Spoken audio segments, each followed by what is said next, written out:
Ao começar meu trabalho de escritor, não digo que já tivesse uma consciência clara do que afirmei até aqui, mas na noite criadora da vida pré-consciente do intelecto, eu já sentia que devia escrever como se a sorte do meu país e de meu povo dependesse do que eu fizesse. Não tendo poder político nem econômico, achava que isso era o que podia fazer. Um romance, um teatro, uma poesia, que pelo menos não aviltassem o nosso país. Porque estão aviltando, viu? E estão espalhando no Brasil inteiro. Eu tenho viajado, eu vim da Amazônia ao Rio Grande do Sul, estive no centro, na Palma de Tocantins. Do mesmo jeito que o povo brasileiro me entusiasma em todos esses lugares, a arte que estão distribuindo para esse povo é de quarta categoria. E estão nivelando pelo gosto médio, atrás do mercado. Que industriais e comerciantes façam isso, tudo bem, mas os artistas, eu não sei se talvez vá ofender algum de vocês aqui, mas eu liguei à televisão outro dia e tive a pouca sorte, quando eu liguei, apareceu uma tal de uma banda Calypso. Olhe, eu vou dizer uma coisa, o negócio era o seguinte, eles disseram, para você, se você quiser me conquistar, você tem que suar. Eu já achei ruim, mas ele achou tão bom, o homem, que ele foi adiante, fazendo variações. Se você quiser me conquistar, você tem que suar. Se você quiser me conquistar, você tem que balançar. Se você quiser me conquistar, você tem que rebolar. Uou, uou, uou, uou, uou, uou.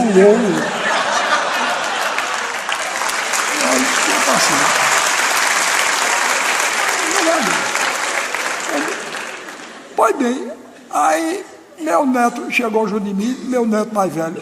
Vovô, você não perca tempo falando mal da banda Calypso, não, porque tem coisa muito pior. Quer que eu lhe mostre? Não, Deus me livre. Você imagina, pior do que isso, eu sei lá se isso é contagioso, pode pegar. Não é? Então, é isso que eu estou dizendo. Estão aviltando a música brasileira. Eu cheguei há pouco tempo em São Paulo e estava na primeira página uma matéria, não sei se está dando para ler aí, Preferência Nacional. Sabe o que é? A banda Calypso. Bom, mas eu ainda aceitei. Mas repare, olha, esse cidadão, eu vou dizer uma coisa, eu não digo que ele vai ouvir reclamação minha até eu morrer, não, porque eu não pretendo morrer. Mas ele vai morrer e eu vou fazer um discurso na cova dele e é contra. Tá certo? Porque, olha, repare o que ele disse, é um homem chamado, eu digo o nome dele em todo canto, Eduardo Miranda. Esse sujeito, eu não digo nem encontro ele. Ele vai ver o que é bom para a tosse. Repare o que ele disse. A Calypso é a verdade do povo brasileiro. Olha, eu considerei isso um insulto pessoal a mim. A verdade do povo brasileiro, uou, uou, uou. Não é uma coisa insultuosa essa. A Calypso é a verdade do povo brasileiro. O Chimbinha é um guitarrista genial. Olha, eu vou dizer uma coisa, eu sou um escritor brasileiro. Meu material de trabalho é a língua portuguesa. Então, se você gasta um adjetivo genial, se você gasta com Chimbinha, o que é que eu vou dizer de Beethoven? Não é? Não pode não se pode gastar uma palavra dessa dele. Chimbinha é um guitarrista genial. Ao mesmo tempo que são musicalmente interessantes, olha, eu acho musicalmente interessante, eu acho Mozart. A banda Calypso eu não acho não. Ao mesmo tempo que são musicalmente interessantes, eles têm uma coisa, isso foi o que mais me insultou, eles têm uma coisa super brega, que é a cara do Brasil. Tá bom. Olha, eu ainda vou encontrar esse homem. Eu vou dizer uma coisa, eu vou dizer a ele, olha, eu só não digo a você quem é que tem cara super brega, porque eu tenho um grande respeito, carinho e admiração pelas mulheres. E sua mãe não tem culpa nenhuma das besteiras que você diz. Não é? Porque dizer que a cara... Então eu quero dizer a vocês, a cara do Brasil nem é a Chimbinha, nem é a Banda Calypso, nem é a Super Brega. A cara do Brasil são vocês, sou eu, e são sobretudo esses músicos e bailarinos que eu mostrei aqui. E a cara deles é a cara do Brasil é muito bonita, é essa que está aí. Eu fiz questão, botei bailarinos negros, brancos, mestiços, e nos músicos também a composição é a mesma. A música que a gente faz procura pegar as vertentes principais da cultura brasileira, porque essa que é a cara do Brasil verdadeiro e profundo. Que eles podem trair, aí aviltar à vontade, mas essa permanece, porque é maior do que eles todinhos. Muito obrigado pela atenção.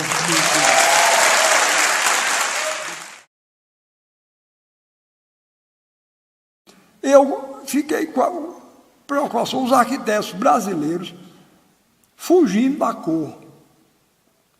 Então eu descobri alguma coisa que no campo da arquitetura era o equivalente do folheto para mim.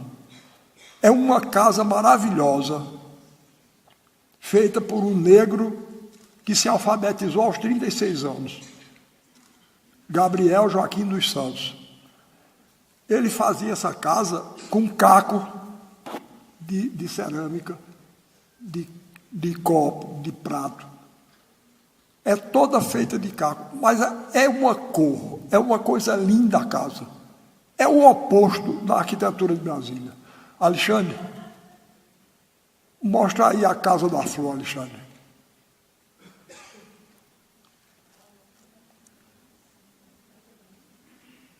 Olha, 1923, ele saía pegando caco,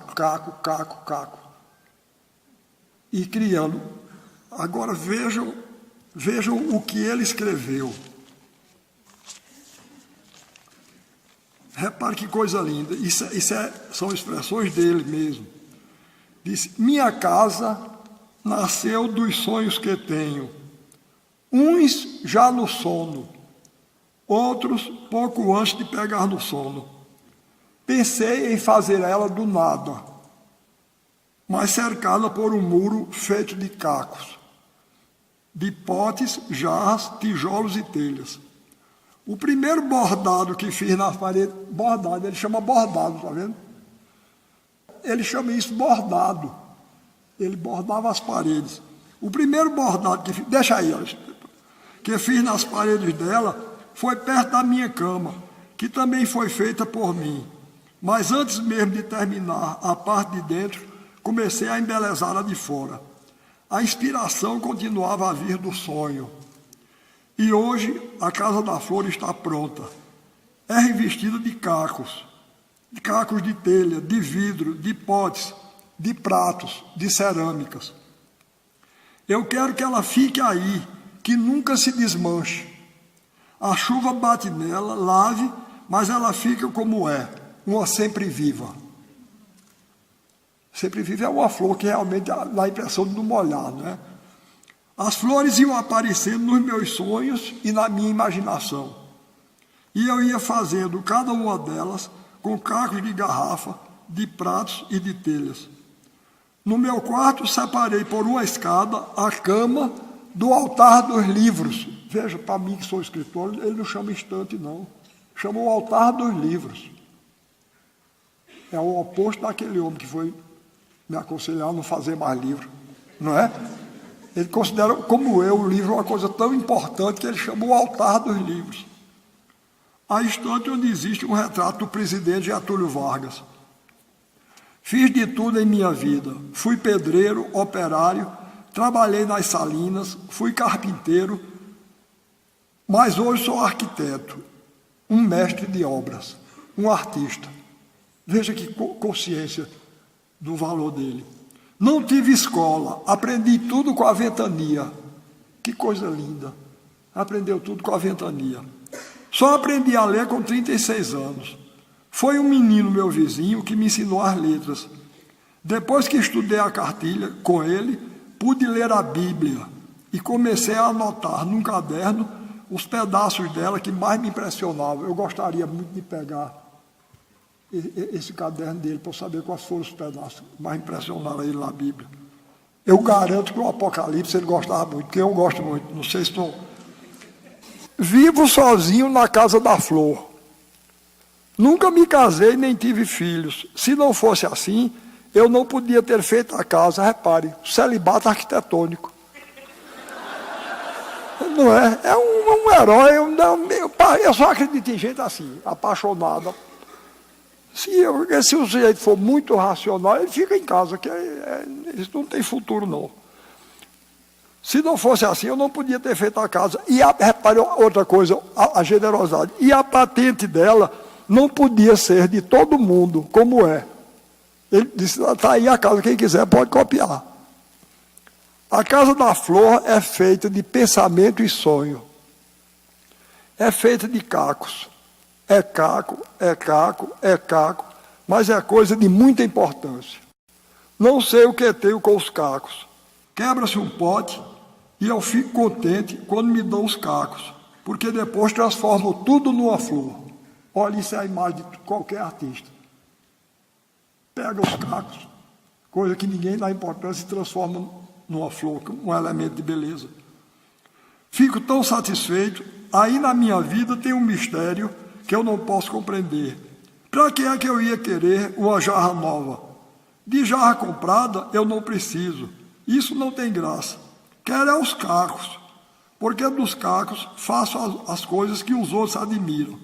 Aqui em Cabo Frio, a casa dele é lá perto de Cabo Frio, no Rio. Tem palacete, tem casa, mas é tudo casa organizada. É a força da riqueza. Mas na casa da flor, o que todo mundo vê é a força da pobreza. De noite acendo a luz, me sento nesta cadeira e, ó alegria, vejo tudo prateado. Fico tão satisfeito, eu mesmo fiz e eu mesmo fico satisfeito, vendo tudo quanto é caco, transformado em beleza. Não é uma maravilha, um sujeito desse. E ninguém sabe o nome dele no Brasil. Eu vi gritando em todo canto, mas ninguém aprende.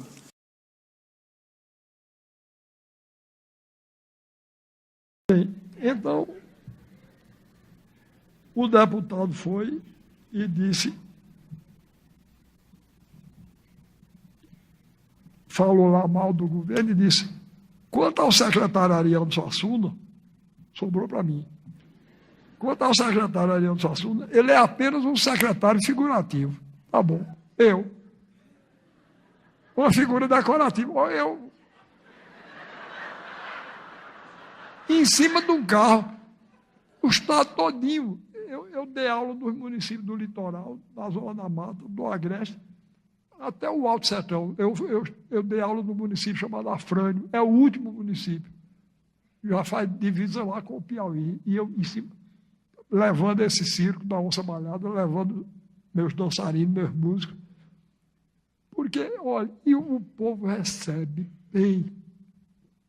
Capiba, o grande compositor Capiba, meu amigo do peito,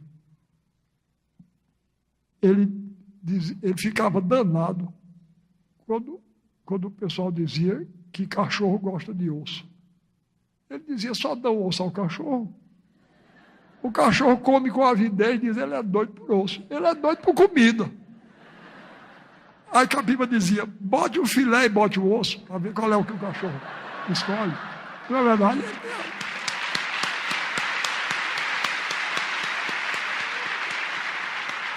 Pois bem, o que está me deixando indignado é que não estão dando direito ao povo brasileiro, principalmente aos jovens, o direito de entrar em contato com o filé.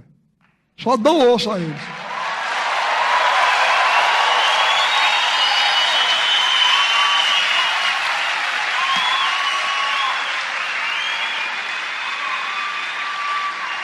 Pois bem,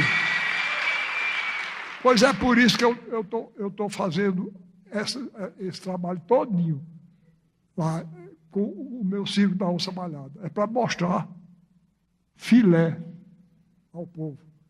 e mostrar que o povo, eu queria que vocês vissem. Acorre em massa. Acorre em massa.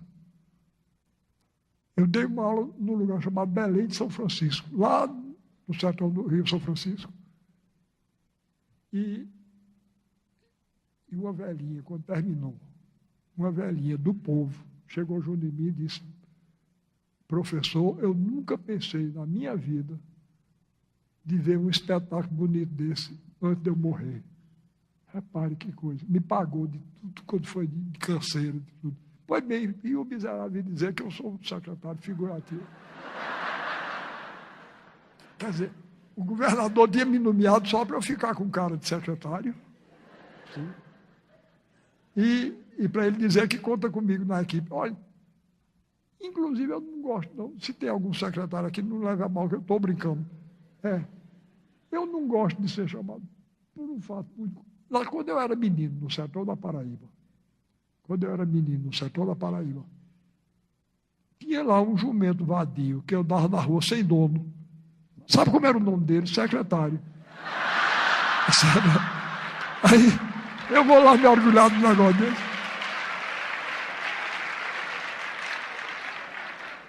Pois bem, aí o bandido me dizer que eu era um secretário figurativo. Aí eu disse: eu me vingo. Eu, como sertanejo, eu sou muito vingativo. Lá no sertão da Paraíba, minha terra, se diz que sertanejo guarda a raiva em pé de pote para ela crescer todo dia, com a umidade, não sabe? Pois bem, aí eu guardei a raiva. Aí um dia eu estava no teatro, mesmo. Ele fez um discurso na Assembleia, saiu uma noticiazinha bem pequena no jornal.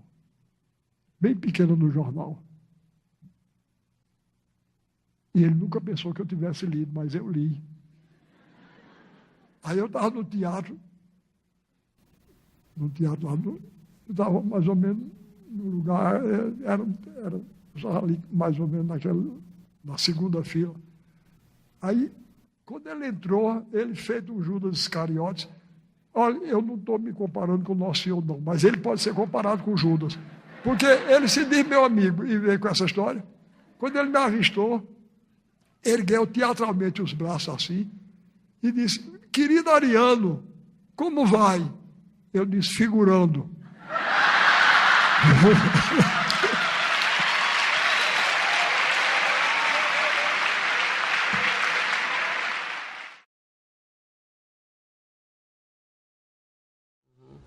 Outro dia um jornalista me perguntou se eu tinha o hábito da leitura.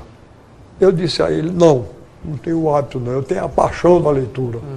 Tá certo? Eu acho que, aliás, que um escritor é, antes de tudo, um leitor.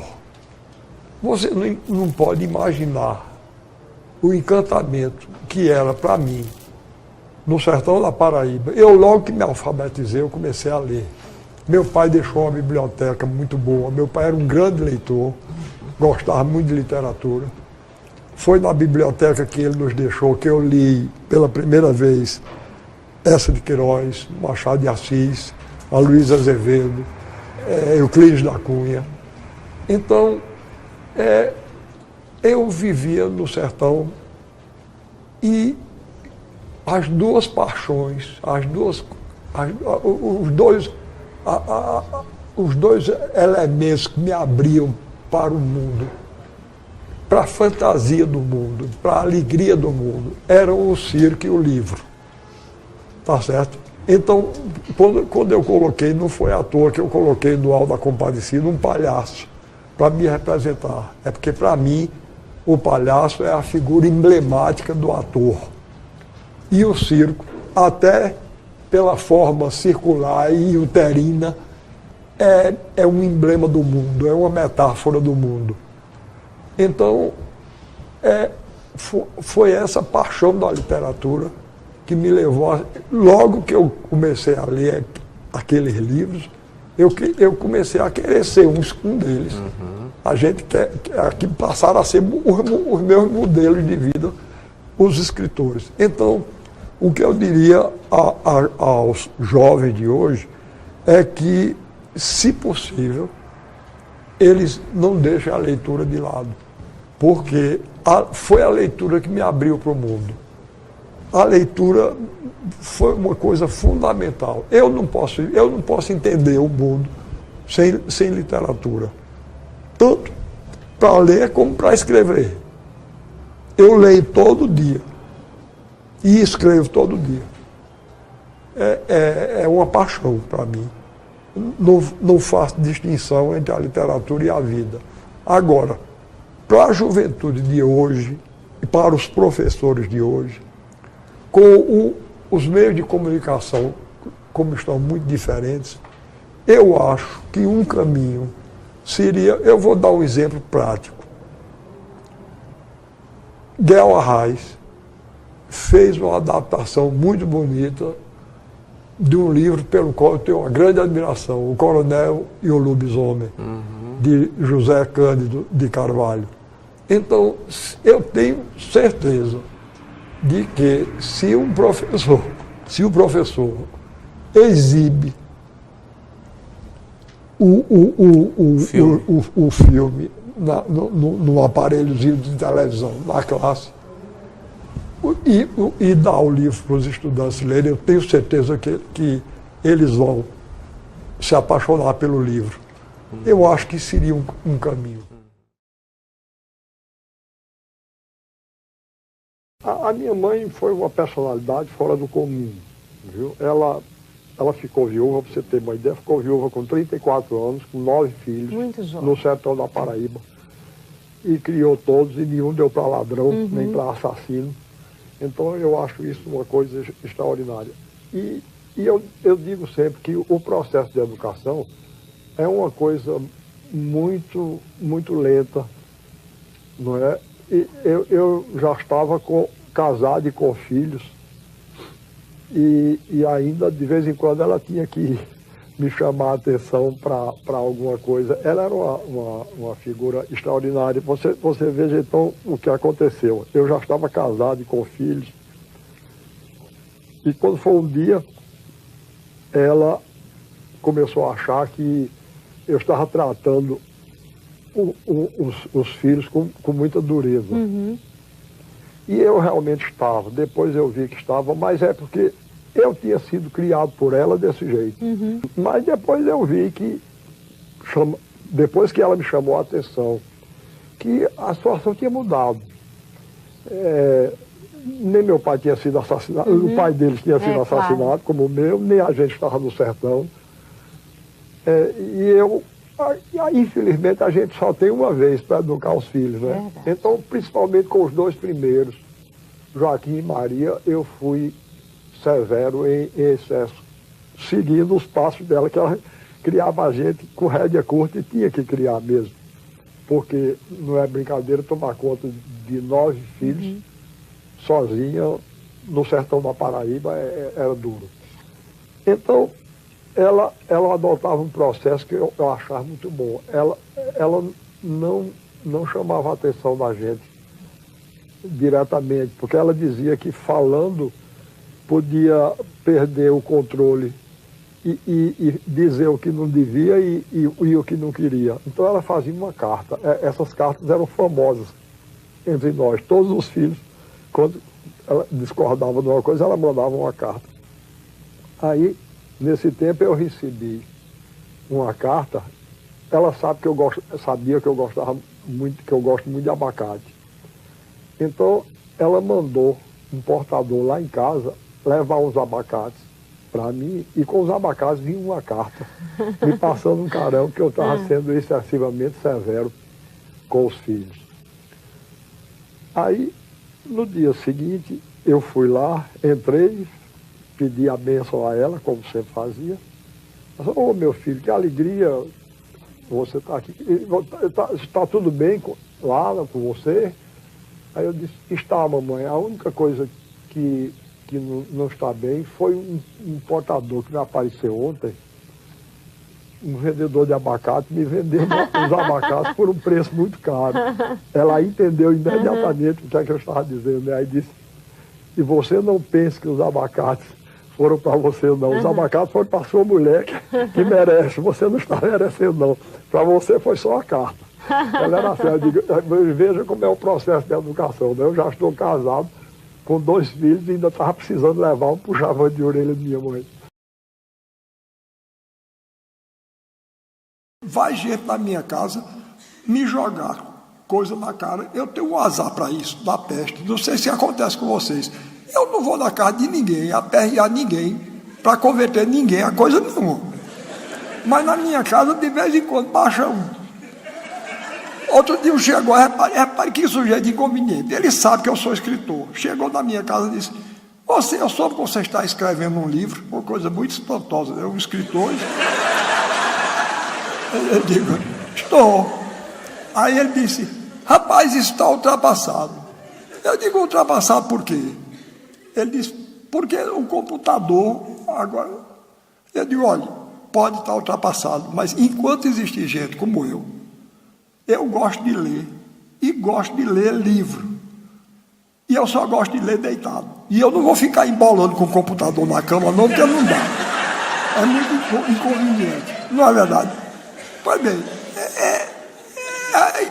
vai gente na minha casa, tudo considera ultrapassado. Repare, outra vez já faz uns 20 anos. Agora outra coisa, as modas vêm e passam. Tem uma certa vantagem de ter 82 anos, porque há uns 10 anos atrás, ou 20, vinha gente me jogar na cara um pensador canadense, que eu não aguentava mais nem ouvir mais falar no nome, um tal de McLuhan, Marshall McLuhan. Eu já acho antipático o nome. Bom, chegou lá. Aí vieram dizer que eu parasse de escrever, porque Marshall McLuhan tinha provado que aí ainda era a televisão. A televisão tinha tornado o livro ultrapassado. Aí eu disse: e você tomou conhecimento das teorias de McLuhan? Como? Ele disse: não, ele escreveu um livro. Então, eu disse: como é, rapaz? Esse eu não levo a sério, não. Me desculpe, o senhor que para dizer que o livro está ultrapassado, escreve um livro, porque ele não sustentou num programa de televisão, né? É porque ele sabe que a televisão é efêmera e o livro fica, se prestar, não é? Quer dizer, daqui a 20 anos ninguém vai saber mais quem é McLuhan, e Cervantes vai continuar, e Dostoiévski vai continuar. Não, a mim ninguém me enrola, não. Eu sou um sertanejo, tenho os olhos abertos para ser besteira todo dia. E já vi muita gente chegar lá no Nordeste e me profetizar: olha, você dá tanta importância ao folheto de cordel, o folheto de cordel vai se acabar. Uns 10 ou 12 desses que já foram, já embarcaram. E o cordel está lá, viu? Tá certo? Quando eu estava escrevendo o Alto da Compadecida, eu fui visitado por um desses que querem me converter. Fui visitado, ele chegou e disse: eu ouvi falar que você estava fazendo uma peça de teatro. Eu disse: estou. Ele disse: e como é? Eu digo: não, é o seguinte, eu me baseei, eu peguei 3 folhetos da literatura de cordel.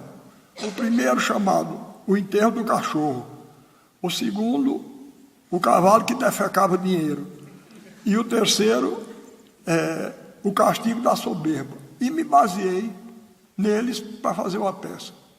Ele disse: e a ação se passa aonde? Eu disse: no sertão da Paraíba. Ele disse: tem seca? Eu disse: tem. Tem cangaceiro? Eu disse: tem. Ele disse: rapaz, ninguém aguenta mais isso, não. Eu disse: dá azar meu, né?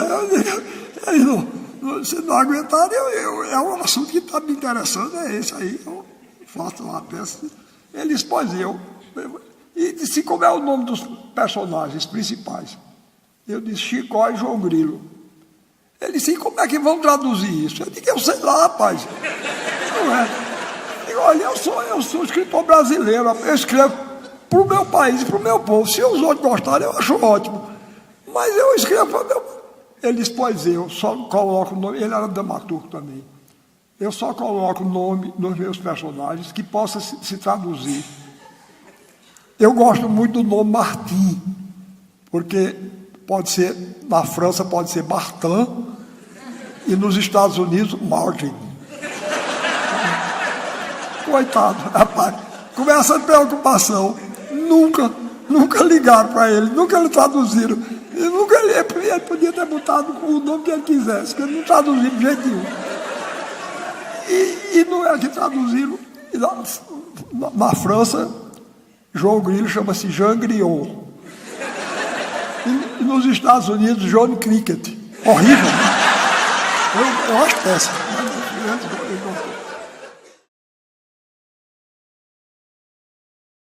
As pessoas que já me conhecem sabem da importância que eu dou a uma distinção feita por Machado de Assis, que dizia que no Brasil existem dois países diferentes: o país oficial e o país real. Eu sempre acho que o país oficial é o nosso, o dos privilegiados. Então, eu sou sincero, digo logo, eu sou nascido, criado, formado e deformado pelo Brasil oficial. O povo do Brasil real é aquele ao qual Dostoiévski chamava o quarto estado. Não sei, vocês devem estar lembrados das aulas de história que na Revolução Francesa havia 3 classes principais, não é?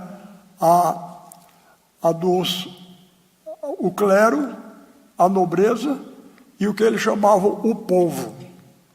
Mas, na verdade, seria o povo o terceiro estado. Mas, na verdade, isso ocultava um fato que os líderes revolucionários, como Robespierre, Danton, etc., tentavam esconder. É que, de fato, na classe que eles chamavam o povo, havia 2 classes. Havia a burguesia emergente, não é? Aqueles comerciantes de tecido, de Lyon, de outras cidades da França, dali da Bretanha, da própria Paris.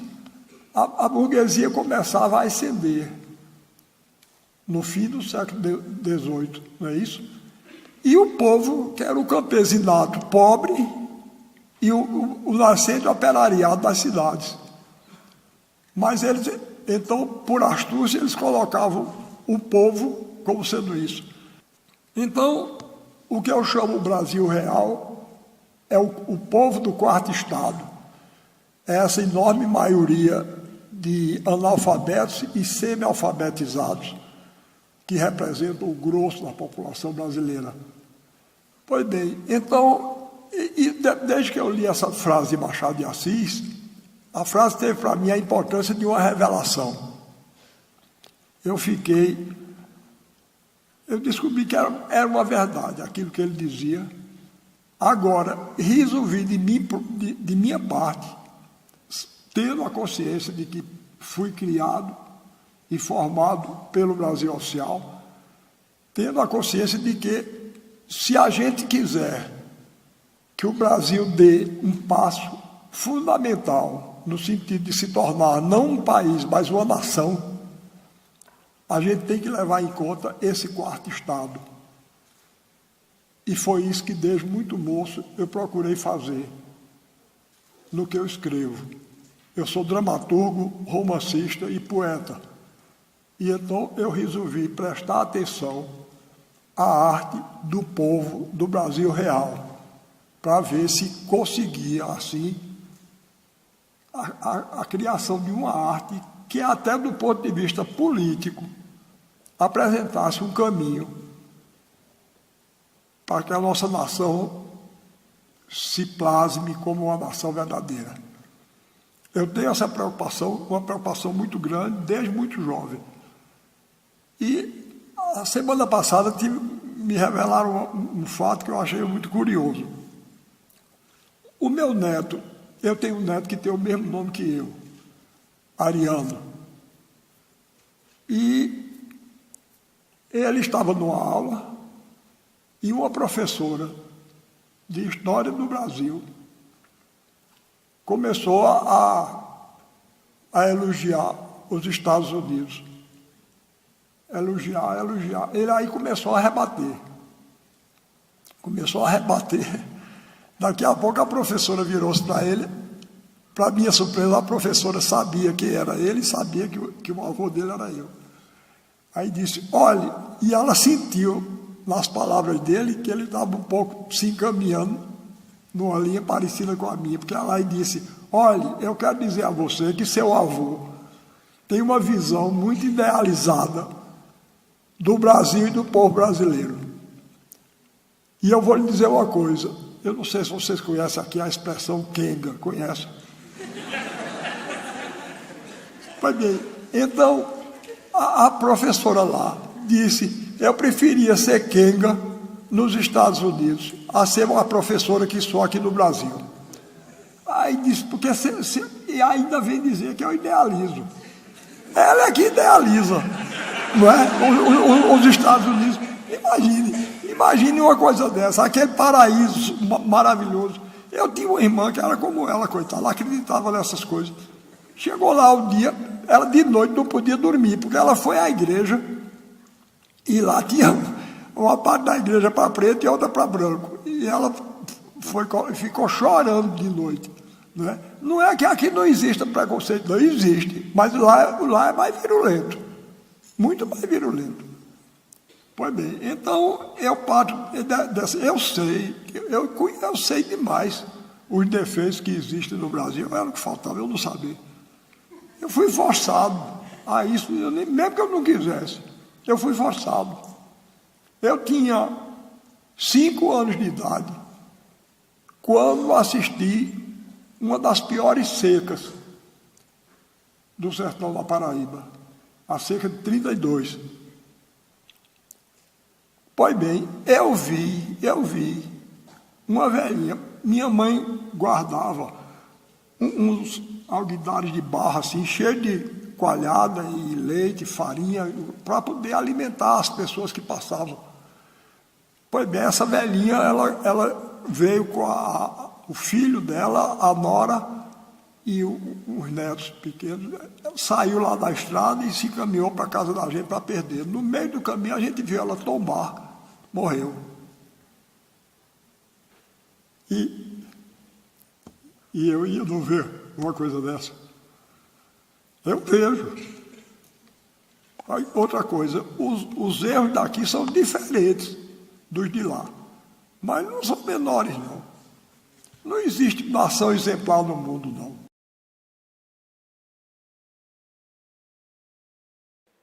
Essas são esculturas que eu estou colocando lá, me valendo desse grande escultor que se chama Arnaldo Barbosa. Bom, eu vou então dar umas palavrinhas sobre Arnaldo, para vocês verem que às vezes, como é importante uma oportunidade na vida de uma pessoa. Esse cidadão começou a namorar com uma mocinha que trabalhava na minha casa. E ele fazia talha e madeira. Quando foi um dia, ela chegou junto de mim, disse, Arnaldo mandou para o senhor ver essa talha. Eu olhei, me deu um desgosto, não podia ser pior, não. Horrível. Era uma coisa convencional, uma jangada, um coqueiro, uma lua. Aí eu disse, eu dei uma desguiada lá e não disse mais, não fui dizer a ela que era péssimo, mas deixei para lá. Algum tempo depois, ele me mandou um desenho. O desenho, ele tinha visto um filme horroroso que passou chamado Sansão e Dalila, com Elizabeth Taylor. Horrível, um filme péssimo, mas ele tinha se encantado, né? Ele era uma pessoa do povo. Aí ele fez Sansão. Olha, não podia ser pior, não. Era uma figura copiada dos super-heróis de história em quadrinho. Um homem assim. Os músculos daqui, chega a cintura fina, de bota, só faltava um S aqui para ser o super-homem. E ao lado um leão horroroso também, digno de Sansão. Agora, para equilibrar com o leão, ele tinha feito. Ah, sim, mas eu me esqueci de contar uma parte importante da história. Antes dela me mostrar as talhas, ela chegou junto em mim e disse que Arnaldo estava precisando de um emprego. Eu não sabia que ele era artista nesse tempo. Aí eu tinha um amigo que tinha uma fábrica de tecido. Eu mandei uma carta para ele. Ele botou Arnaldo lá. Com 3 meses de trabalho, Arnaldo tomou um porre, fez um desordem, quebrou umas máquinas. Aí meu amigo disse: Ariano, seu amigo está dando mau exemplo lá. Quebrou as máquinas, bebeu. Eu vou demiti-lo. Ele está certo. Ele demitiu. Alguns dias depois da admissão, chegou Dedé de novo, que é essa mocinha. Aí Dedé disse: Arnaldo está agora pretendendo um emprego de vigilante, mas precisa de uma carta de recomendação. O senhor dá? Eu digo: dou. Aí senhor diretor da empresa de vigilância. Aí vai meu amigo Arnaldo Barbosa, cidadão exemplar, nunca bebeu, nunca jogou. Eu não ia deixar um brasileiro desempregado por falta do... Aí, com 3 ou 4 meses, Arnaldo, outro porre, outra desordem, foi botado para fora. Foi aí que começou a odisseia. Quando ele me mostrou o Sansão, eu digo: olha, Arnaldo, o Sansão é horrível, o leão é horrível. Agora, essa figura, ele tinha, do outro lado, ele tinha colocado um bicho parecido com daquela figura medieval apocalíptica portuguesa e com o de J. Borges, o monstro do sertão. Era uma espécie de onça com asa. Eu disse: olhe, esse desenho, esse tem alguma coisa de você e de Canhotinho, que era a terra dele lá. Por que você não faz sua talha desse jeito? Aí ele disse: se eu fizer talha desse jeito, eu não vendo. Aí, nesse tempo, eu estava como diretor do Departamento de Extensão Cultural da universidade. Aí eu disse: quanto você ganha vendendo essas talhas ruins? Ele disse: 300 cruzeiros por mês. Eu disse: pronto, a universidade vai lhe dar 300 para você fazer talha de desenhos como esse. Ele começou a fazer. Aí eu disse: Arnaldo, eu incorporava ao patrimônio da universidade. Vamos fazer agora em 3 dimensões, vamos fazer escultura. Ele começou a fazer. Depois eu disse: Arnaldo, os grandes momentos de escultura do mundo são todos em pedra. Ele aí começou a fazer em pedra. Nunca mais bebeu, nunca mais fez desordem, está vendo? Ele estava fazendo desordem e bebendo porque estava deslocado. Ele era um artista, e um grande artista. Vejam, passa aí. Olha, está vendo? Eu não tenho mais inveja da França por causa de Rodin, não. Pode ficar com Rodin. Eu gosto muito mais disso. Tá certo? Veja que beleza. Em pedra, são esculturas gigantescas em granito, 3,5 metros de altura. Passa lá, passa. Olha, essa me é muito cara, porque eu sempre senti muita falta da face feminina e materna de Deus. É por isso que eu escrevi o Alto da Compadecida, porque na figura de Nossa Senhora eu fui encontrar isso. E essa aí é Santana, a mãe de Nossa Senhora, com Nossa Senhora menina. Passa, Arnaldo. Arnaldo, não, passa, Alexandre. Olhe que beleza, repare, as 2 pedras lá, e aqui no meio o Cristo Rei, Nossa Senhora de lado e São José, que é o padroeiro de Belmonte, do outro lado. Passa, Alexandre. Olha que beleza, passe.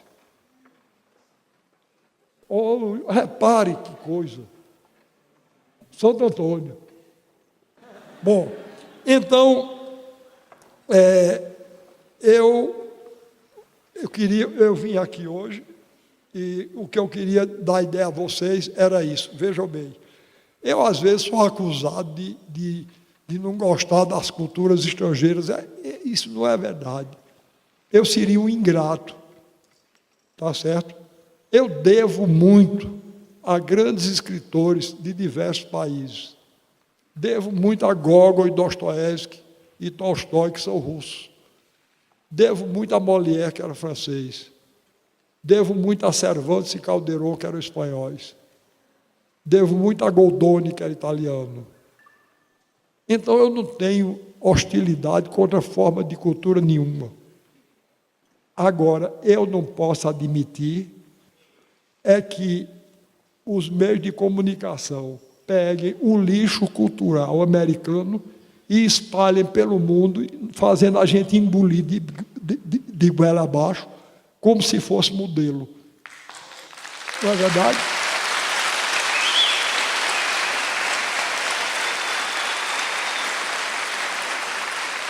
Então, não tenho. Eu procuro fortalecer a nossa cultura. Porque se a nossa cultura se mantiver fiel a si própria, a cultura é a alma e a honra de qualquer nação. É a sede da alma e da honra da nação. Então, eu não permito, na medida das minhas forças, eu não tenho poder político, não tenho poder econômico, mas tenho uma língua afiada desgraçada. Eles querem destruir as nossas peculiaridades, as nossas singularidades no mundo todo, porque no dia em que tiver todo mundo se vestindo do mesmo jeito, falando do mesmo jeito, aí a gente é muito mais facilmente absorvido. E isso eu não quero. Então, não tem preconceito contra ninguém. O que eu quero é fortalecer a nossa, porque então, qualquer coisa que venha de fora, em vez de ser uma influência que nos esmaga, que nos descaracteriza, que nos corrompe, passa a ser uma incorporação que nos enriquece. Desculpe o desarrumado das palavras e muito obrigado pela atenção com que me ouviram.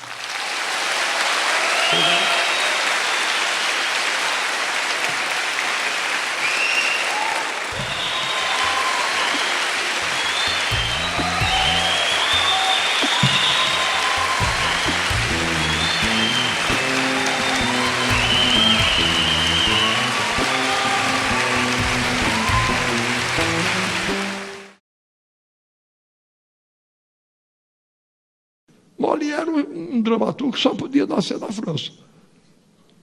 É essencialmente francês. Agora, a quantidade de sonho humano e a qualidade literária da obra dele é que torna Molière um escritor universal. Eu não conheço ninguém universal de início, não. Isso que chama universal é um grande autor local, nacional e local, que se universalizou pela qualidade. Dostoiévski só podia ser russo. Aqueles romances dele só podiam ser escritos na Rússia. Mas atinge a todos nós. Está aqui na Suécia. O grande escritor russo, Tolstói, ele dizia: pinte bem a sua aldeia, que você pintará o mundo. Então, não tem negócio de localista macaco, não. Eu serei localista macaco se eu for ruim. E isso está cedo para dizer ainda. Só o tempo é que vai dizer se eu sou ruim ou bom. Simões Neto já passou muito tempo, está vivo. E eu falo, por isso que eu gosto de falar em Euclides da Cunha, porque já se passaram 100 anos da morte dele.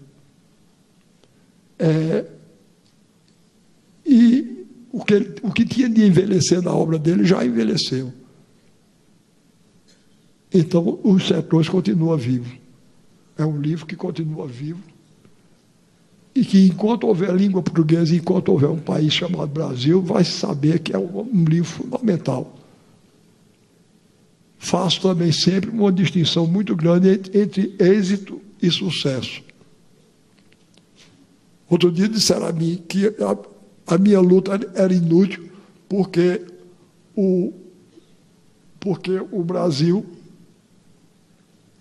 porque a guerra já estava perdida, porque a globalização já está vitoriosa. Eu digo, em primeiro lugar, Eu seria muito covarde só porque achar que a luta é difícil, não enfrentar. Enfrento, tá certo? Eu não tenho poder político, não tenho poder econômico, mas eu tenho uma língua afiada que só uma peste. E essa está a serviço do meu país e do meu povo. O povo brasileiro, 67% da música que o povo brasileiro ouve é música nacional, é música brasileira. Isso apesar de toda a campanha que se faz contra. Vocês imaginem se tivesse um pouquinho de ajuda. Eu toco música, vocês vão ver. Eu não toco não, eu trouxe 2 músicos comigo, 2 grandes músicos, vocês vão ouvir. Mas a gente toca música refinada, tá certo? Música refinada, música de primeira categoria, e não é desse tipo de música vibrante que pudesse vencer pela vibração não. E vocês vão ver. Olha, pronto. Eu duvido que vocês não gostem. Esses poemas que eu vou dizer primeiro são poemas medievais portugueses. São poemas dessa época em que a poesia em língua portuguesa era uma poesia considerada popular. O primeiro que eu vou dizer é o romance da Bela Infanta. O romance da Bela Infanta, que diz mais ou menos o seguinte: chorava a infanta, chorava na porta da camarinha. Perguntou-lhe o rei seu pai: por que choras, filha minha? Eu não choro, senhor pai, se chorasse razão tinha. Todas eu vejo casadas, só a mim vejo sozinha. Procurei no meu reinado filha quem te merecia. Só achei o conde Olário, e este já mulher havia. Ai, meu rei, pai de minha alma, este mesmo é que eu queria. Mande aqui chamar o conde pela vossa escravaria. Palavras não eram ditas, já o conde chegaria. Fique a vossa majestade com a minha senhoria. Mando que mate a condessa para casar com minha filha e traga a cabeça dela nesta dourada bacia.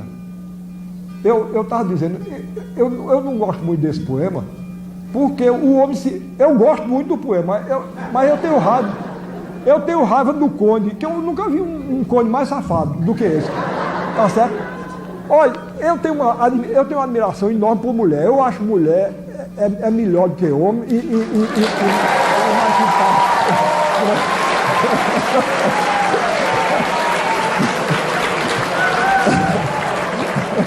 Mas é verdade. Vocês vejam, o miserável, o rei manda que ele mate a mulher. A mulher é uma coisa extraordinária, de uma fidelidade a ele, de uma bondade extraordinária. Não ocorre nem um minuto a ele que ele não devia matar, para não se arriscar. Ele se porta muito mal, o representante da minha classe. Aí. Péssimo. Mas em todo caso, vamos lá, vamos continuar. Mando que mate a condessa para casar com minha filha, não é? E traga a cabeça dela nesta dourada bacia. Sai o conde por ali com tristeza em demasia. Ter que matar a mulher, e a mulher não merecia.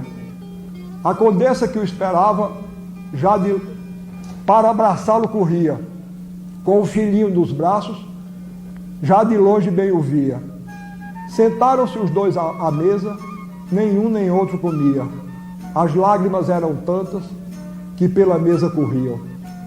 Por que choras, senhor conde? Desafoga essa agonia. Me dê a sua tristeza que eu lhe dou minha alegria. Olha que beleza, isso é uma frase de mulher mesmo, coisa bonita, hein? Não é? Olha, que coisa bonita. E o miserável não se porta à altura. Porque chora, senhor conde, desafogue essa agonia. Me dê a sua tristeza que eu lhe dou minha alegria. Ou te mandam para a batalha, ou te mandam para a Turquia. Nem me mandam para a batalha, nem me mandam para a Turquia. O rei manda que te mate para casar com sua filha e quer a sua cabeça nessa dourada bacia. Não me mate, senhor conde, um remédio haveria. Vou meter-me num convento da ordem da freiraria. Lá guardarei castidade e a fé que te devia. Como pode ser tal coisa, condessa da minha vida? O rei manda que te mate para casar com sua filha e quer a sua cabeça nessa dourada bacia. Deus que te perdoe, meu conde, lá na hora da quantia. Me tragam aqui, meu filho, entranhas da minha vida. Deste sangue do meu peito, beberá por despedida. Bebe, meu filhinho, bebe este leite de agonia. Hoje aqui ainda tens mãe que tanto bem te queria. Amanhã terás madrasta de mais alta fidalguia. Já ouço tocar o conde, já ouço tocar o sino. Ai, meu Deus, quem morreria? Morreu foi a bela infanta, pela culpa que trazia.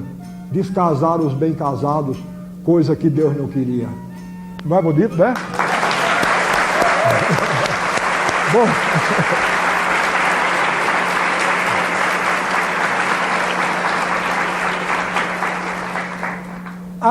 Então esse poema é do romanceiro popular, vocês veem pelas repetições, o uso da rima única, não é?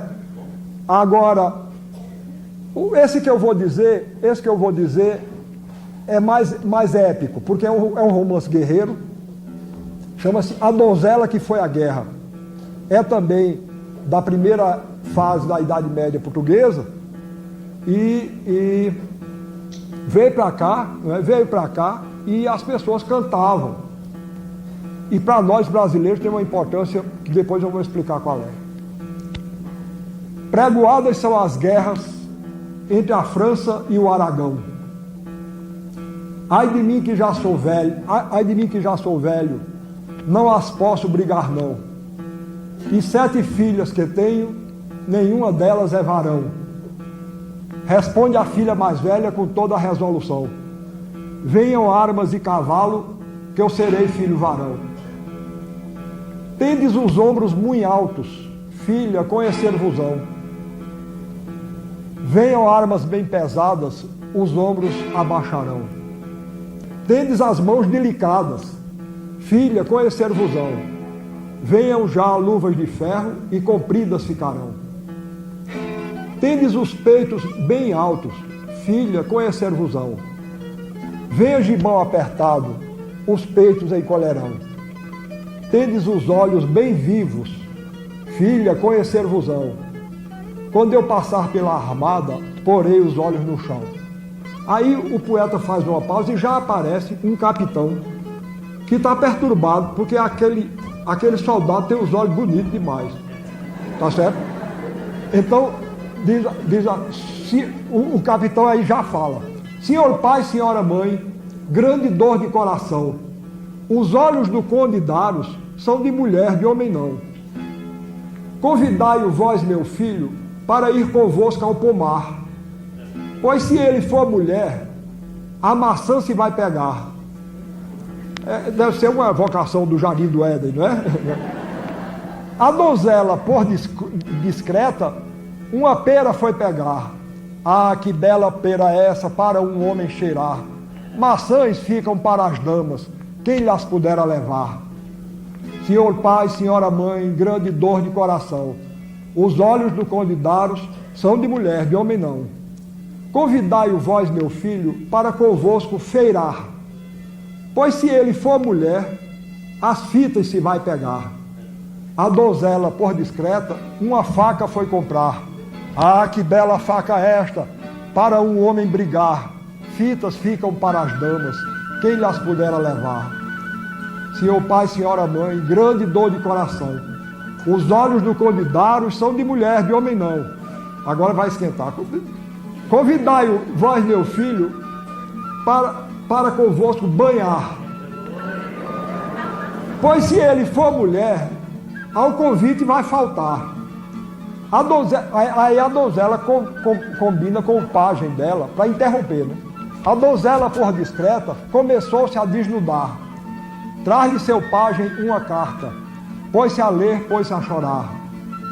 Notícias chegam agora, novas de grande pesar, de que minha mãe é morta, meu pai se está a afinar, e os sinos da minha terra, por ele os ouço dobrar. Monta, monta, cavaleiro, se me quer acompanhar. Chegaram a uns altos passos, foram-se logo a apear. Senhor pai, trago-lhe um genro, se ainda quer se casar. Foi meu capitão na guerra, de amores me quis contar, se ainda me quer agora, com meu pai há de falar. 7 anos andei na guerra, me fiz de filho varão. Ninguém me conheceu nunca, somente o meu capitão. Conheceu-me pelos olhos, que por outra coisa não. Não é bom? Muito bem.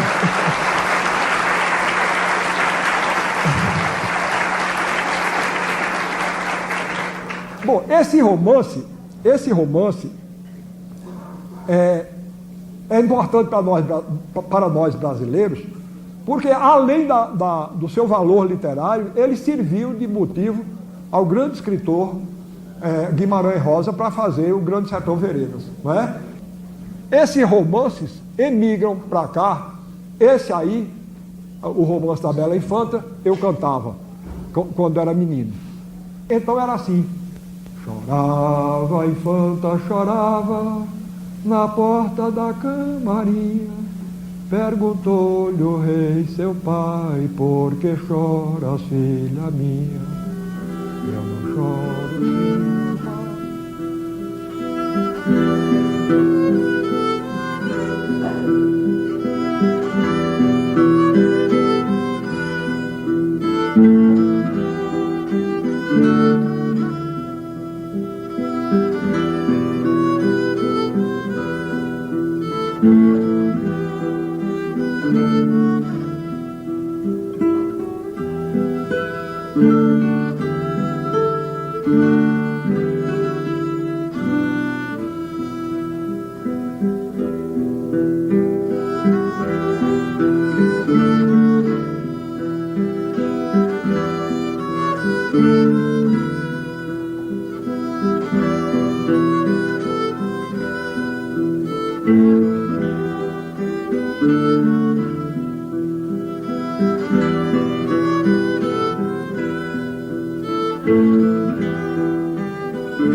Um país que tem uma música dessa precisa imitar ninguém, não é?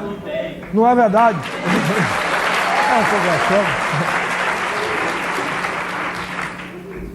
A gente tem para emprestar aos outros. Olha, eu mostro sempre esse cartaz. Estão entendendo? Foi de uma exposição que se fez no Museu de Arte de São Paulo. E que diz assim: arte no Brasil, uma história de 5 séculos. Eu mostro esse cartaz em todo canto, porque isso é um sintoma de uma coisa muito ruim que acontece com a sociedade brasileira. Vocês vejam uma coisa, aqui por trás dessa simples frase, tem um preconceito enorme. Arte no Brasil, uma história de 5 séculos. Isso significa que a arte no Brasil só começa quando os portugueses chegam. Quer dizer, todo o passado rupestre, por exemplo, do Brasil está ignorado por isso aqui. E, no entanto, essa arte rupestre existe. Está aqui uma... Isso é um baixo relevo em pedra, de uma pedra enorme que tem no sertão da Paraíba, na região da Caatinga, na Paraíba, Agreste, que seja a Pedra do Ingá. Vejam que beleza, é um baixo relevo, não sei se está dando para ver, parece amenorar o candelabro judeu, não é? Que coisa bonita, medonha. Inclusive tem uma estrela de 6 pontas aqui. Não estou dizendo com isso que é judaica, não. Tá certo? Isso foi feito pelos antepassados dos nossos índios. Mas, veja que coisa curiosa, parece a menorá e tem uma estrela, como a estrela de Davi, de 6 pontas aqui. Olha que beleza de desenho. Isso é um desenho rupestre da Serra da Capivara, no Piauí. As pessoas que não têm um conhecimento mais diário com a arte, às vezes pensam que isso é um veado mal desenhado. Não é não. Isso é altamente bem desenhado. Eu gosto muito de uma história que aconteceu com Matisse. O grande pintor francês foi do nosso século, né? Matisse, uma vez, fez uma exposição e quando ele chegou lá, ele era muito engraçado assim. Quando ele chegou, estava um homem rindo diante de um quadro que representava uma mulher que ele tinha pintado. E o homem às gargalhadas. Aí ele disse, por que é que o senhor está rindo? Ele disse, porque essa mulher está com a barriga verde. Ele disse, meu senhor, isso não é uma mulher não, isso é um quadro. Não é verdade? Isso é uma coisa lógica, hein? Está entendendo? Uma coisa é a mulher do Rialto, outra coisa é a mulher de quadro. Goethe dizia uma frase que eu acho genial. Ele dizia, um pintor que pintasse um cachorro igual aos cachorros que existem, não teria feito um quadro não, teria conseguido somente um cachorro a mais. Eu trouxe para mostrar a vocês também essa fotografia que representa uma cena do teatro indígena, né? E eu fiz muita questão de trazer porque se vocês abrem qualquer manual de teatro brasileiro, qualquer manual brasileiro de teatro, vocês vão encontrar 2 afirmações. A primeira, de ordem geral, que o teatro nasceu na Grécia. E a segunda, que o teatro brasileiro nasceu quando os jesuítas aqui chegaram com o teatro de Anchieta, etc, etc. A mim me parece uma coisa absolutamente clara que o que nasceu na Grécia foi o teatro grego. Não é? Porque o teatro japonês não nasceu na Grécia. O teatro chinês não nasceu na Grécia. Não é? Então, pois é uma coisa tão clara, não é? E o teatro brasileiro não nasceu quando os jesuítas chegaram, não. Os jesuítas trouxeram uma contribuição importantíssima. Mas já existia esse teatro aqui, do mesmo jeito que já existia essa pintura maravilhosa, existia esse teatro extraordinário, que por acaso é um teatro como o teatro grego, um teatro de máscaras, não é? Um teatro mítico, são divindades que estão aqui presentes, como no teatro grego primordial. E esse teatro tem que ser levado em conta. E foi da fusão do espetáculo indígena com o espetáculo negro e o espetáculo ibérico que surgiu esse extraordinário teatro popular brasileiro, que vejam que beleza. Olhe que coisa. Repare que beleza, hein? Então isso aqui tem uma presença ibérica, negra e indígena.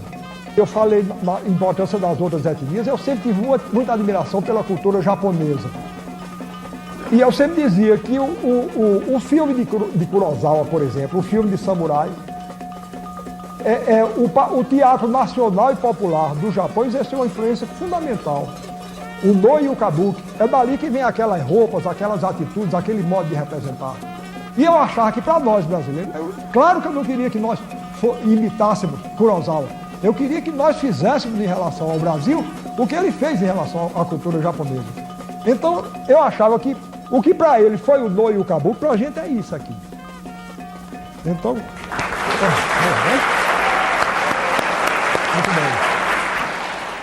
bem. Então, eu prometi que terminava logo, mas estou demorando, mas vou acabar. Aqui é uma gravura feita pelo grande mestre da gravura nordestina, um homem do povo, que é poeta e é gravador. Chama-se J. Borges. E isso é A Chegada da Prostituta no Céu. Ele fez um folheto com esse título, com esse assunto, e aqui está, a prostituta está chegando ali, e o diabo e o marido da prostituta estão querendo puxar ela para o inferno, e ele ainda quer dar uma facada nela. E São Pedro está ali acudindo e puxando ela para o céu. Não é? Não precisa dizer, estamos todos lá de São Pedro, né? salvar. Bom, e aí da mesma maneira que eu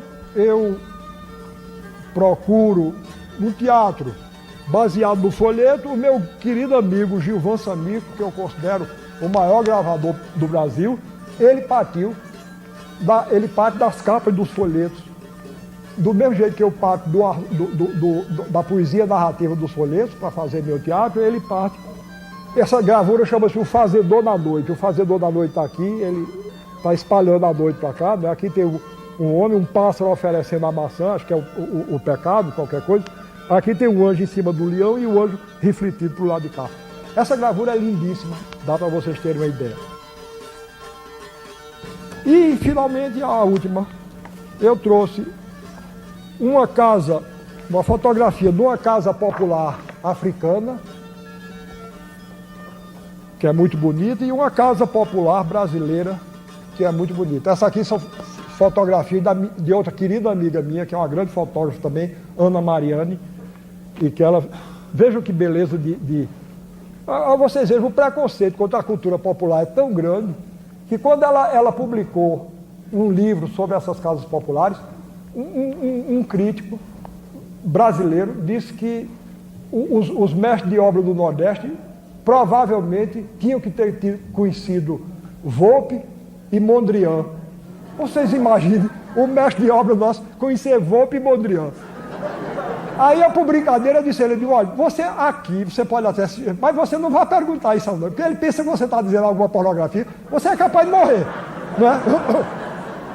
Você recebeu alguma influência de Mondrian, que o quê? Não entende o que é? Né?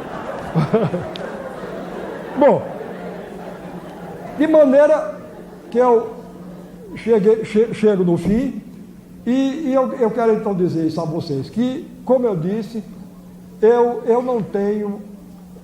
Como eu faço essa valorização da cultura brasileira, as pessoas pensam que eu tenho hostilidade a outras formas de cultura. Não tem nenhuma. Tá certo? O que é que eu teria contra Dostoiévski? Não tem nada. E outra coisa, não sou um fanista, não. Eu não gosto de uma pessoa porque é brasileiro, não. Nem gosto de uma pessoa porque é popular. Eu gosto disso porque é bom. Tá certo? Agora, também, quando eu tenho hostilidade a uma figura da cultura massificada, que eu não quero nos impor aí como modelo, contra esse eu tenho. Muita coisa. Tem muita coisa porque não presta mesmo. Esse é o meu assunto. Vocês não me deem muita corda não, senão a gente só vai sair daqui de noite. Mas então eu vou concluir. E então eu digo, como é que nós vamos deixar de lado uma cultura como essa, que é a expressão do nosso país e do nosso povo, e que pode ser uma lição para todos nós. Deixar de maneira nenhuma. E então vocês que são jovens, agora os que já estão com a cabeça branca como eu, a gente já está mais para lá do que para cá, o importante são vocês. Não me deixem cair a chama da cultura brasileira. Isso não significa nem ufanismo, nem exclusivismo, nem chauvinismo da minha parte. Não é? Eu não tenho por nenhuma cultura, nenhuma hostilidade. O que eu quero é fortalecer a nossa. Porque então, qualquer coisa que vem de fora, em vez de ser uma influência que nos descaracteriza, que nos esmaga, que nos corrompe, passa a ser uma incorporação que nos enriquece. Desculpe o desarrumado das minhas palavras e muito obrigado pela atenção com que me ouviu.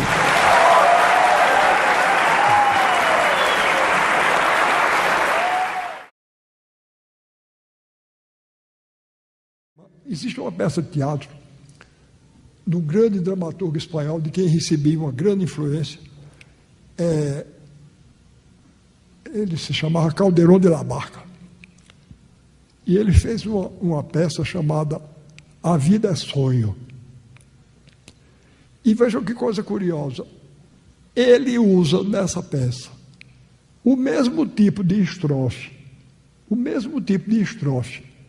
que os nossos cantadores usam. Os nossos cantadores receberam isso pela tradição oral, não sabem nem quem é Calderón de la Barca. Mas eles fazem... É uma estrofe belíssima, bem armada. Eu vou mostrar nas mãos, para vocês saberem como é, para vocês verem o dom de improviso que tem os nossos poetas. Mas eu vou dizer primeiro o verso de Calderón. Repare, o primeiro verso tem que rimar com o quarto e o quinto. O segundo tem que rimar com o terceiro. O sexto e o sétimo tem que rimar com o décimo. E o oitavo tem que rimar com o nono. Pois bem, às vezes a pessoa tem que improvisar. E tem que respeitar. Se ele não fizer isso, ele está desmoralizado. Cantador.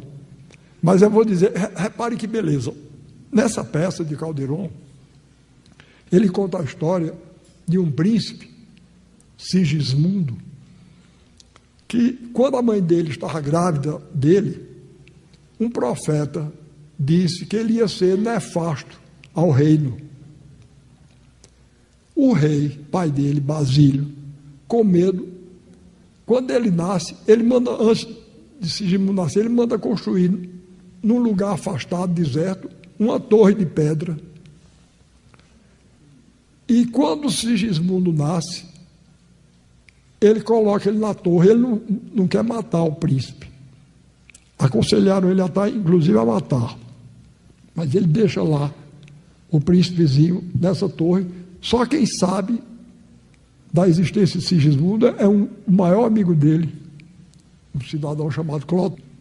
Então, Sigismundo é criado preso nessa torre,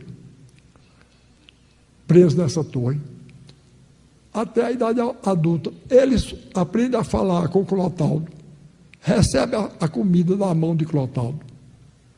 Agora, quando ele chega à idade adulta, 22, 23 anos,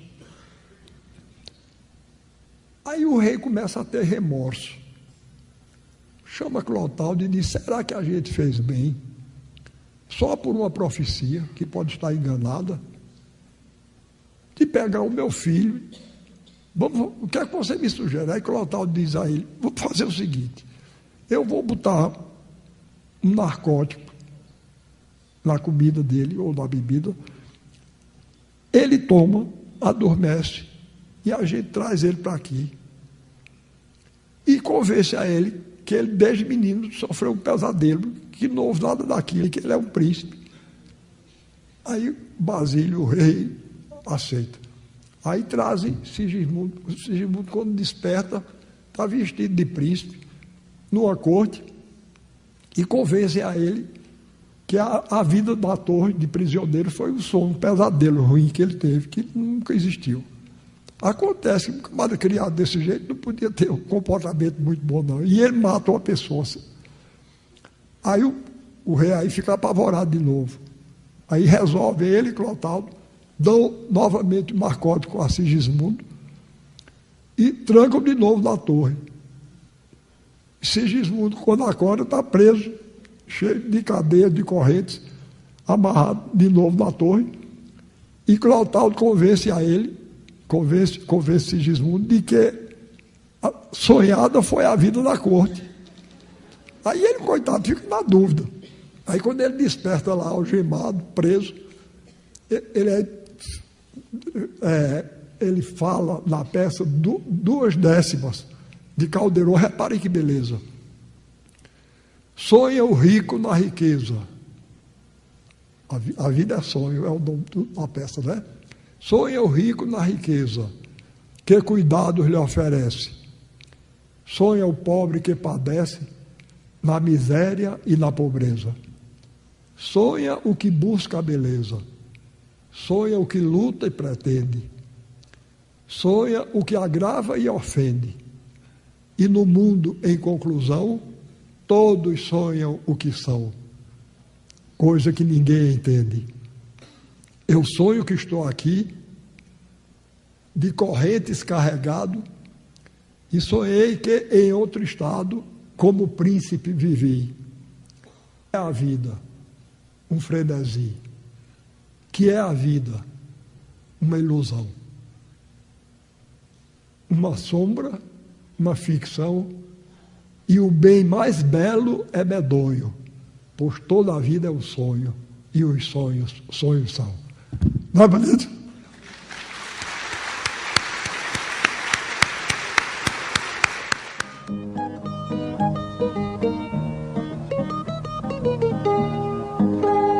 Madeira do Rosarinho, venha cidade, sua fama mostrar, e traz com seu pessoal seu estandarte tão original. Não vem pra fazer barulho, vem só dizer e com satisfação. Queiram ou não queiram os juízes, o nosso bloco é de fato campeão. E se aqui estamos cantando esta canção, viemos defender a nossa tradição e dizer bem alto que a injustiça dói. Nós somos madeira de lei que o cupim não rói. Eu vim para o mundo para fazer uma literatura que se identificasse com o meu país e com o meu povo.